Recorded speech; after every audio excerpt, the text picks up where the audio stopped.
အာ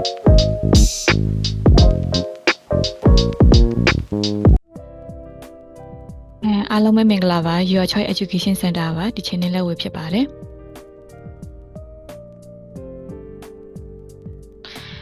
ဒီနေ့ပြသူများအကြောင်းအရာလေးကကြတော့ဒီစေကျော်တက်များနဲ့ပြောင်းလဲမှုများပေါ့နော်ဒီခေါင်းစဉ်နဲ့ပတ်သက်ပြီးတော့ဒီစေကျော်တက်တွေနဲ့ပတ်သက်ပြီးတော့ရုပ်ပိုင်းဆိုင်ရာပြောင်းလဲမှုတွေစိတ်ပိုင်းဆိုင်ရာပြောင်းလဲမှုတွေပေါ့နော်ပြီးရင်အပြုမှုပိုင်းဆိုင်ရာပြောင်းလဲမှုတွေနဲ့မိဘတွေနဲ့ဘယ်လိုဆက်ဆံရမလဲဆိုတဲ့အခြေအနေလေးကိုပြသေးတာမှဖြစ်ပါတယ်ပေါ့နော်များသောအားဖြင့်စေကျော်တက်လို့တတ်မှတ်လိုက်တယ်ဆိုလို့ရှိရင်ပေါ့နော်ဒီအသက်17နှစ်ကနေပြီး19နှစ်ကြာအရွယ်ပေါ့နော်များသောအားဖြင့်ဒီအရွယ်လေးတွေဆိုလို့ရှိရင်မိကောက်ပေါက်အရွယ်လို့လည်းခေါ်ကြတယ်ပေါ့နော်တနည်းအားဖြင့်ပြီးတော့ဒီ19မှတ်ကူပေါ့နော်ဒီလူငယ်ကလေးဘဝနေပြီးတော့ပေါ့နော်ဒီလူကြီးဖြစ်လာမယ့်အရွယ်ဂျားကာလပေါ့နော်တနည်းအားဖြင့်ဟိုမရောက်ဒီမရောက်အရွယ်လေးလို့လည်းပြောလို့ရတယ်ပေါ့နော်အဲ့တော့ဒီအရွယ်လေးတွေမှာဆိုလို့ရှိရင်ဒါတွေစပြီးတော့ပြောင်းလဲမလဲပေါ့နော်အဲ့တော့အများသောအားဖြင့်တော်တော်များများတတိပြုမိတာကြတော့ရုပ်ပိုင်းဆိုင်ရာပြောင်းလဲမှုပေါ့နော်ဒီရုပ်ပိုင်းဆိုင်ရာပြောင်းလဲမှုမှာဆိုလို့ရှိရင်ဒီခန္ဓာကိုယ်ကြီးထွားဖွံ့ဖြိုးလာမယ်ပြီးတော့ဒီပေါ့နော်မိန်းကလေးရောယောက်ျားလေးရောဒီမျိုးဆက်ပွားအင်္ဂါလေးတွေဖွံ့ဖြိုးလာမယ်ပြီးတော့အတန်ယောက်ျားလေးတွေဆိုရင်အတန်ပြောင်းလဲလာမှုတွေရှိမယ်ပြီးတော့ဒီဟော်မုန်းအပြောင်းလဲတွေကြောင့်မလို့သူတို့မျက်နှာအစီပြန်ပြီးတော့ဝက်ချံလေးတွေထွက်လာတာမျိုးလေးတွေရှိမယ်ပြီးရင်ပေါ့နော်ဒီလူပြိုပေါ်အပြိုပေါ်လေးတွေဝင်လာကြမယ်များသောအားဖြင့်ဒီမိန်းကလေးတွေကတော့ဒီအပြိုပေါ်ဝင်လာလေးတွေစောဖြစ်ကြတာပေါ့နော်တချို့ဆိုရင်17နှစ်12နှစ်ဒီအရွယ်လေးတွေကနေစပြီးတော့ဝင်ကြတာလေးရှိတယ်ယောက်ျားလေးတွေဆိုလို့ရှိရင်များသောအားဖြင့်ပေါ့နော်73နှစ်အရွယ်မှာဆိုလို့ရှိရင်လူပြိုပေါ်ဝင်ကြတာလေးရှိတယ်ပေါ့နော်များသောအားဖြင့်ပေါ့နော်ဒီလိုမျိုးပေါ့နော်စေကျော်တဲ့အရွယ်လေးတွေဖြစ်လာတဲ့အချိန်မှာဆိုလို့ရှိရင်ကလေးတော်တော်များများပေါ့နော်သူတို့ရဲ့ဒီရုပ်ပိုင်းဆိုင်ရာပြောင်းလဲမှုနဲ့ပတ်သက်ပြီးတော့ပေါ့နော်တချို့ကလေးတွေဆိုလို့ရှိရင်ပေါ့နော်ကိုယ့်ရဲ့ခန္ဓာကိုယ်ပြောင်းလဲမှုပေါ့နော်ဒီရှက်ကြတာလေးရှိတယ်ပေါ့နော်တချို့ကြလို့ရှိရင်လည်းကိုလက်မခံတာပေါ့နော်ငယ်ငယ်တော့လွတ်လွတ်လပ်နေခဲ့ရတယ်အခုကျတော့ဒီလိုခန္ဓာကိုယ်ပြောင်းလဲမှုလေးတွေဖြစ်လာတဲ့ပုံမှာသူတို့အနေနဲ့စိတ်မကြည်နက်တာစိတ်မလုံးကြုံတာပေါ့နော်ရှက်ယွံတာဒါမျိုးအခြေအနေလေးတွေဖြစ်လာတာလေးရှိတယ်ပေါ့နော်တော်တော်များများဒီရုပ်ပိုင်းဆိုင်ရာပြောင်းလဲမှုလေးတွေနဲ့တော့ဒီကလေးတွေရဲ့ဖွံ့ဖြိုးမှုလေးတွေကိုမြင်ရတယ်ပေါ့နော်နောက်တစ်ခုအနေနဲ့စိတ်ပိုင်းဆိုင်ရာပြောင်းလဲမှုပေါ့နော်မိဘတော်တော်များများဒီကလေးတွေကိုပေါ့နော်ဒီရုပ်ပိုင်းဆိုင်ရာပြောင်းလဲမှုတို့မြင်ကြတယ်ပေါ့နော်ဒီသူတို့အနေနဲ့စိတ်ထဲမှာကပေါ့နော်သူတို့ကကလေးပဲတချို့မိဘတွေကြလည်းကလေးလိုပဲအမြဲတမ်းမြင်နေကြရှိတယ်ဒါပေမဲ့သူတို့မှာကရုပ်ပိုင်းဆိုင်ရာပြောင်းလဲမှုအပြင်ပေါ့နော်ဒီစိတ်ပိုင်းဆိုင်ရာပြောင်းလဲမှုလေးတွေလည်းရှိလာကြတယ်ပေါ့နော်များသောအားဖြင့်ဒီတင်းနေကြအရွယ်ဆယ်ကျော်တဲ့အရွယ်ကလေးလေးတွေကလွတ်လွတ်လပ်လပ်နေချင်လာကြတယ်တချို့ဆိုလို့ရှိရင်ပေါ့နော်မိဘတွေနဲ့အတူတူအိတ်တာနေပြီးတော့ဗောနော်ကိုပိုင်အခန်းလေးကနေပြီးတော့တီးတီးတန်းတန်းလေးနေချင်းလာတာမျိုးပေါ့နော်တချို့ဆိုလို့ရှိရင်ကိုရဲ့အခန်းလေးထဲမှာပဲစာလုပ်တာဖြစ်စေပေါ့နော်ဒီဂိမ်းဆော့တာဖြစ်စေစသဖြင့်ပေါ့နော်ဒီလိုလွတ်လွတ်လပ်လပ်လေးတွေနေလာတာလေးတွေတွေ့ရတယ်ပေါ့နော်နောက်ပြီးကြတော့ဒီအလားပါလေးတွေစိတ်ဝင်စားလာတယ်အထူးသဖြင့်မိန်းကလေးတွေဆိုလို့ရှိရင်ပေါ့နော်သူ့ရဲ့ဒီတငယ်ချင်းလေးတွေပေါ့နော်လာတာပတ်တာလေးတွေဝတ်လာတယ်ဆိုလို့ရှိရင်သူတို့လည်းကိုယ့်ရဲ့သပင်လေးတွေပြင်းလာတာမျိုးပေါ့နော်အင်ဂျီအဝတ်စားလေးတွေလာတာလေးတွေပဲဝတ်စားလာတာမျိုးပေါ့နော်ဒါမျိုးလေးတွေဖြစ်လာကြတယ်ပေါ့နော်နောက်ပြီးတော့အထူးသဖြင့်ဒီယောက်ျားလေးတွေဆိုလို့ရှိရင်ကိုအထင်ကြီးစိတ်ပေါ့နော်အထင်ကြီးစိတ်လေးဖြစ်လာတယ်ငါလုံနိုင်တယ်ပေါ့နော်စသဖြင့်ပေါ့နော်အတန်းထဲမှာဆိုလို့ရှိရင်လည်းကိုကစာပြောနိုင်တယ်ပြီးတော့အတန်းသူတို့ပေါ့နော်ဒီအထင်ကြီးစိတ်လေးတွေဖြစ်လာကြတယ်ပေါ့နော်ပြီးတော့နောက်တစ်ခုအနေနဲ့ကကြတော့ဒီအရာရာလက်တက်ဆန်းကျင်လာတယ်သူတို့ကဘယ်လိုလဲဆိုတော့ဒီကိုပိုင်လောက်ကြီးမှယုံတဲ့သဘောမျိုးဖြစ်လာတာတခါကျရင်မိဘတွေနဲ့ပြလိုက်တယ်ဒါမလုံးနဲ့လို့ပြလိုက်လို့ရှိရင်ဒါပေမဲ့မလုံးတော့ဘာဖြစ်မလဲအဲ့ဆိုလောက်ကြည့်ချင်တယ်ပေါ့နော်ဆေးလေးမတောင်းနဲ့လို့ပြောရင်ဆေးလေးတောက်တာဘာဖြစ်လို့လဲပေါ့နော်ပြီးရင်အရက်တောက်တာဘာဖြစ်တာလဲစသဖြင့်ပေါ့နော်ဒီလိုမျိုးလေးတွေကိုလက်တက်စမ်းကျင်လာတဲ့အရွယ်လေးတွေလည်းဖြစ်လာကြတယ်ပေါ့နော်နောက်ပြီးကြတော့ဒီစိတ်ကစားတက်စိတ်ကူးရင်တက်လာတဲ့အထူးသဖြင့်ပေါ့နော်ဒီလိုအရွယ်လေးတွေမှာဆိုလို့ရှိရင်ပေါ့နော်သူတို့ရဲ့စိတ်ကလေးတွေကနာမငြိမ်လေးဖြစ်တဲ့ပေါ့နော်ပေါ့နော်ဒီတစ်ဖက်ပေါ့နော်ဥမာယောက်ျားလေးဖြစ်စေမိန်းကလေးဖြစ်စေစိတ်ကစားပြီးတော့သူတို့ရဲ့ဒီကြုံတွေ့တာလေးနဲ့ပတ်သက်ပြီးတော့ပေါ့နော်ဥမာစာအုပ်လေးတွေဖတ်တာနဲ့တဆင်စိတ်ကူးရင်တက်တဲ့အလေးကျင့်လေးတွေဖြစ်လာတယ်နောက်ဆုံးအနေနဲ့ဆိုလို့ရှိရင်ဒီဝမ်းနေတာစိတ်တက်ကြတာလေးတွေရှိတယ်ပေါ့နော်နောက်တစ်အပြင်မှမကြည့်ရင်တော့ဗောနော်ဒီကလေးကပျော်ရွှင်နေတယ်ဗောဒါပေမဲ့သူတို့မှလည်းသူတို့အရွယ်နဲ့မျှတတဲ့ဗောနော်ဒီဝမ်းနည်းမှုလေးတွေရှိတယ်စိတ်တက်ကြတာရှိတယ်တချို့ကလေးတွေဆိုလို့ရှိရင်ဗောနော်သူတို့ရဲ့မိသားစုပြဿနာတွေနဲ့ပတ်သက်ပြီးတော့စိတ်တက်ကြတာရှိတယ်စာမရတဲ့အတန်းထဲမှာဗောနော်စာမရဘူးစာမေးခင်ရတယ်ဒါမျိုးတွေမရဘူးဆိုလို့ရှိရင်လည်းစိတ်တက်ကြတာတွေရှိတယ်ဗောနော် နောက်ပြီးတော့ဒီအပြုတ်မှုပိုင်းဆိုင်ရာပြောင်းလဲမှုပေါ့နော်အပြုတ်မှုပိုင်းမှာဆိုလို့ရှိရင်ဒီများသောအားဖြင့်ဒီဆယ်သွယ်တဲ့အရွယ်ကလေးလေးတွေကစိတ်လိုက်မှန်ပါလုပ်တတ်ကြတယ်ပေါ့နော်တခုခုဆိုရင်ပေါ့နော်မိဘပြောတာနားမထောင်ပေါ့နော်ဒီပေါ့နော်ပြန်မပြောနားမထောင်တဲ့အရွယ်လေးတွေပေါ့နော်မလုံးနဲ့လို့ပြောလဲသူတို့ကလှုပ်ချင်ကြတယ်ပေါ့နော်အဲ့တော့အတုမြင့်အသက်တင်စိတ်ဖြစ်လာတယ်ဒီအရွယ်လေးတွေမှာဆိုရင်သူတို့ကဘယ်လိုလဲဆိုတော့ဒီပေါ့နော် peer pressure လို့ခေါ်တယ်ပေါ့နော်တငယ်ချင်းတွေကတခုခုလှုပ်လိုက်တယ်ဆိုရင်သူလှုပ်လိုက်တာမိုက်တယ်ပေါ့အဲ့ဆိုသူတို့ပါလှုပ်ချင်တဲ့ပုံစံလေးတွေဖြစ်လာတယ်ပေါ့နော်ပြီးတော့ဒီမိဘကိုယ့်ရဲ့ဒီမိသားစုမှာဆိုလို့ရှိရင်လေတယောက်ယောက်ကပေါ့နော်စကားတစ်ခုပြောလိုက်ဆိုသူတို့ကမှတ်ထားတယ်ပြီးတော့ဗာလဲဆိုတော့ဒါလေးတွေကိုလိုက်လုပ်တဲ့အချင်းလေးတွေဖြစ်တာတယ်ပေါ့နော်ပြီးတော့ဒီစိတ်လုကိုလှုပ်ချင်တာတဲ့အရာရာကိုမှန်ýမမှန်ýတိတ်မစင်စားဘူးပေါ့နော်သူတို့လှုပ်ချင်တာပဲသူတို့သိကြတယ်ပြီးတော့ဒီချုပ်ချယ်တာဆရာလှုပ်တာတွေမကြိုက်ကြဘူးပေါ့နော်တခါကျရင်မိဘတွေကတော့ပြောကြပါငငယ်တုန်းကလိုပေါ့နော်တာတာမလုံးနဲ့သမီးလေးဖေမတော်နဲ့လို့ပြောလိုက်ရင်သူတို့စိတ်ထဲမှာကငငယ်တုန်းကလိုမဟုတ်တော့ဘူးပေါ့နော်ငါ့ကိုဒီလိုပြောတာတငယ်ချင်းတွေနဲ့တော့မတွေ့ရဘူးအပြင်မထွက်နဲ့လို့ပြောရင်ငါ့ကိုပေါ့နော်ဒီချုပ်ချယ်တာပဲမေမေတို့ကအရန်ချုပ်ချယ်တာပဲစီကန်းတွေပါနေသူတို့အဲ့လိုလုပ်တာတွေမကြိုက်ကြတော့တဲ့အရွယ်တွေဖြစ်လာကြတယ်ပေါ့နော်ပြီးတော့ဒီမိဘတွေအစားသူတို့ကဘယ်လိုမျိုးဆိုတော့တငယ်ချင်းအပေါင်းအသင်းပေါ်မှာအရန်မိခိုလာတာတယ်ပေါ့နော်တခါကျရင်မိဘစကားကိုတိတ်နားမထောင်တငယ်ချင်းကနေပြောဒါမလုံးနဲ့မသွားနဲ့လို့ပြောရင်သူတို့ကလည်းဒီတငယ်ချင်းကိုစကားကိုပဲယုံကြည်လာကြတယ်ပေါ့နော်အဲ့တော့ဒီရွယ်လေးတွေကတခါကျရင်အပေါင်းအသင်းလေးတွေရွေးချယ်တတ်ဖို့အရင်အရေးကြီးတယ်ပေါ့နော်ပြီးတော့လူကြီးတွေပေါ်လည်းမေးခွန်းထုတ်တက်လာပြီအဲ့တော့မေးခွန်းထုတ်တက်လာတယ်ဆိုတာကသူတို့ရဲ့ဒီကိုယ်ပိုင် user လေးတွေရှိတယ်ပေါ့နော်အဲ့တော့သူတို့မှာကအသိဉာဏ်လေးအတိုင်းအတာတစ်ခုလေးတခုတည်းဖွံ့ဖြိုးလာတဲ့ခါကျရင်သူတို့ကနေပြီးတော့မလုံးနဲ့လို့ပြောရင်ဘာလို့မလုံးရမှာလဲဆိုတဲ့ဟာမျိုးပေါ့နော်တခါကျရင်မိဘတွေကထင်ကြတယ်ပေါ့နော်သူတို့ကငါတို့ပြန်ပြောတတ်နေပြီပေါ့နော်မဟုတ်မခံနေပြန်ပြောတတ်နေပြီတော့ထင်တယ်ဒါပေမဲ့အဲ့လိုမျိုးအခြေအနေရောက်လို့ရှိရင်သူတို့မိခွန်းထုတ်တဲ့အရာလေးတွေကပေါ့နော်ကိုယ့်ပေါ်မှာပေါ့နော်ဒီလေးစားတန်မဲ့ကိုယ့်ကိုပေါ့နော်မယုံမသိမျိုးပြောနေတာလားဒါမှမဟုတ်သူတို့ကိုယ်တိုင်ပဲတကယ်ပဲသိချင်လို့လားဆိုတာလေးကိုတေချာလေးသိဖို့လိုအပ်တယ်ပေါ့နော်အဲ့တော့သူတို့ဒီကိုယ်တိုင်သိချင်တယ်ဆိုလို့ရှိရင်တော့မိဘတွေအနေနဲ့ဘယ်လိုလဲဆိုတော့သူတို့တွေကိုနင်းကိုရှားကိုရှိတယ်ဟိုပါနော်တခုပြီးတခုမေးခွန်းနေမေးနာပဲလို့ပြောမဲ့အစားပေါ့နော်သူတို့မေးနေရလေးတွေကိုဒါလေးတွေကဖြစ်တန်မဖြစ်တန်ပေါ့နော်အချိုးချောင်းလေးနဲ့ပြပြတယ်ဆိုသူတို့လည်းဒါလက်ခံတယ်ပေါ့နော်နှမို့ဆိုရင်သူတို့မေးလိုက်တဲ့အရာကိုကနေပြီးတော့ပေါ့နော်စန့်ကျင်ပြီးတော့နင်းကိုရှာရှည်နာပဲမေးတယ်လို့ပြောလိုက်လို့ရှိရင်သူတို့အနေနဲ့မိကုံထုတ်ကမှမိဘကိုပြောရမှလေးတွေဒါလေးတွေမဝမရဲဖြစ်သွားတဲ့အကြောင်းအရာလေးဖြစ်တယ်ပေါ့နော်နောက်တစ်ခုရောဒီရွယ်တူချင်းနိုင်ရှင်ပြောတာပေါ့နော်များသောဖြင့်ဒီမြန်မာမိဘတွေဆိုလို့ရှိရင်ပေါ့နော်ဒီကလေးတွေကိုတော်တော်လေးနိုင်ရှင်ပြောတယ်ပေါ့နော်ကျွန်တော်ငငယ်တုန်းကလည်းတူတူပဲပေါ့နော်အမေတွေကနေဟိုမဲ့ကြီးစမ်းပေါ့နော်နေဟိုဘက်အိမ်ကကလေးလေးဆိုရင်ပေါ့နော်ဒီပေါ့နော်အိမ်အလုပ်တွေကုလုပ်ပေးတယ်နင်ကြတော့ကုလုပ်မပေးဘူးပေါ့ပြီးရင်တချို့တွေလည်းရှိတယ်ပေါ့နော်မာနင်းရဲ့တငယ်ချင်းအတန်းထဲမှာအစင်တရတယ်နင်ကဗိတ်ချီရနေတယ်ပေါ့နော်နင်ကိုညံ့နေပေါ့ဒါမျိုးလေးတွေနိုင်ရှင်ပြောတာလေအမှန်တမ်းပြောရင်မကြိုက်ကြဘူးပေါ့နော်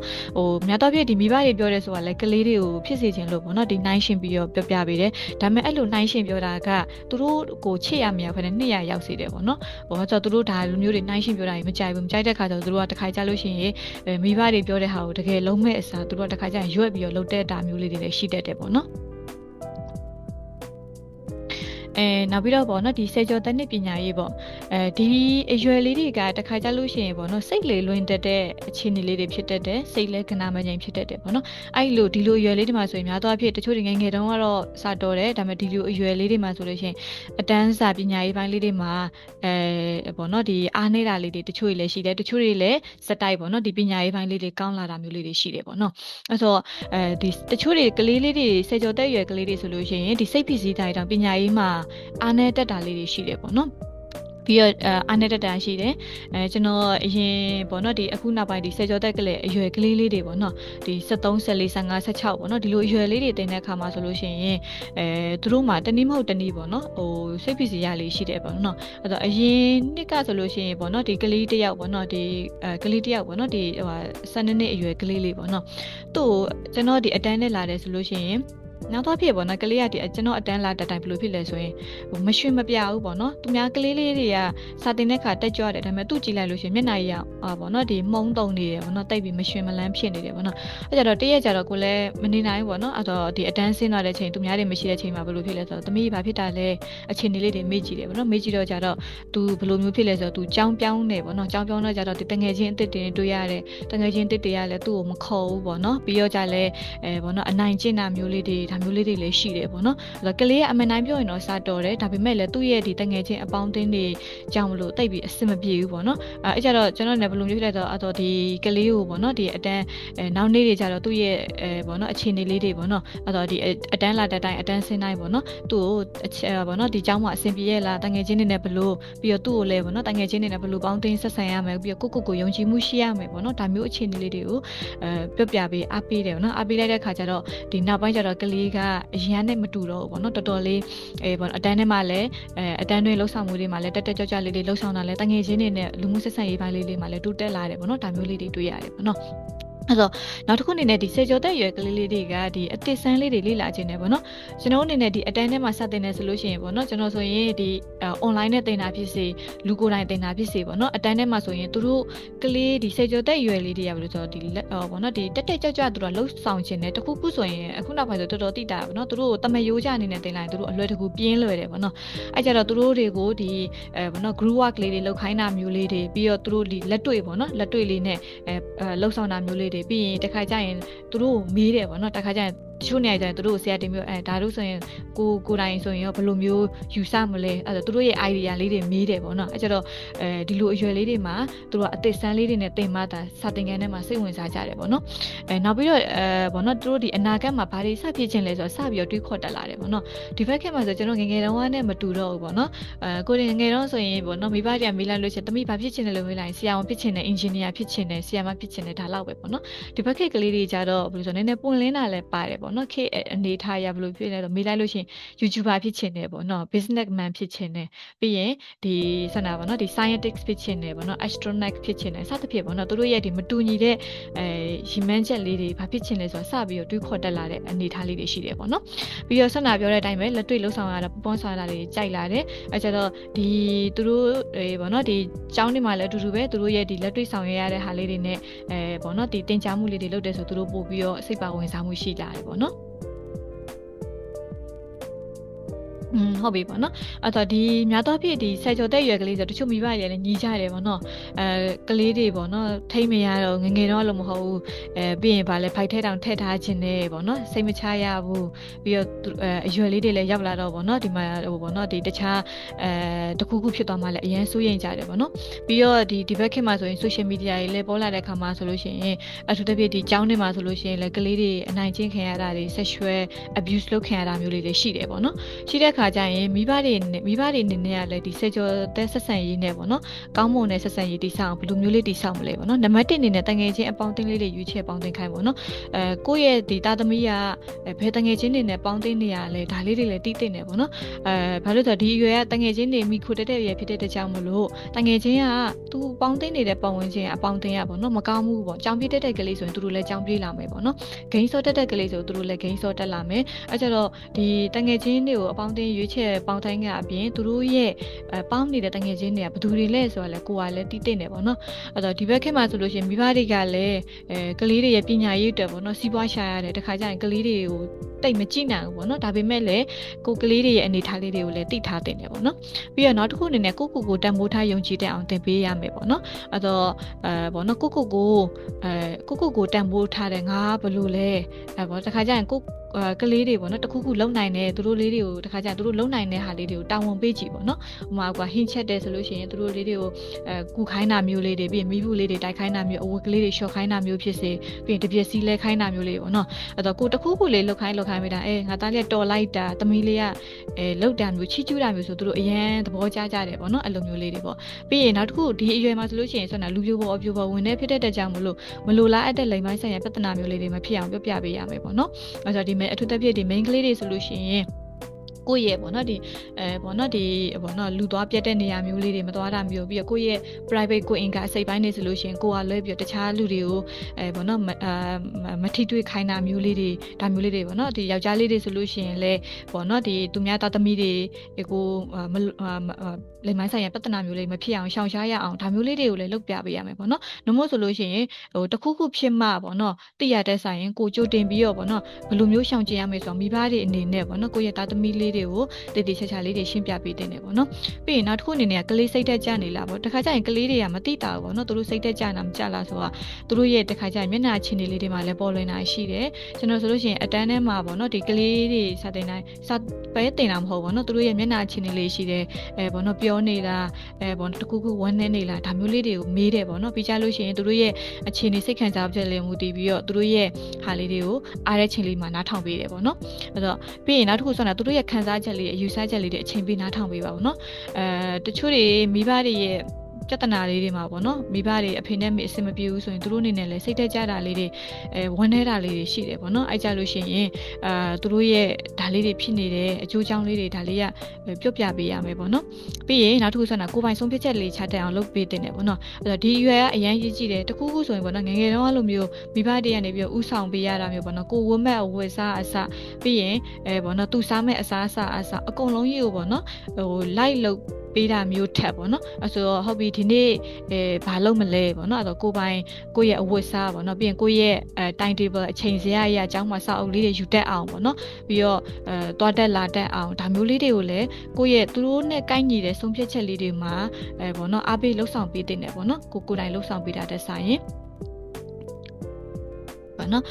ဟုတ်ပြီပေါ့နော်နောက်ဆုံးအနေနဲ့ဒီကျမ်းမာပျော်ရွှင်တဲ့ဒီဆယ်ကျော်သက်တွေဖြစ်ဖို့ဆိုရင်ဘာတွေလုပ်ပေးရမလဲပေါ့နော်အဲ့တော့သူတို့ရဲ့ဝါသနာလေးတွေပံ့ပိုးပေးရမယ်အဲ့ဆိုကျွန်တော်ဒီနိုင်ငံခြားမှာဆိုလို့ရှိရင်ပေါ့နော်ဒီဆယ်ကျော်သက်ရွယ်ကလေးတွေကိုမိဘတွေ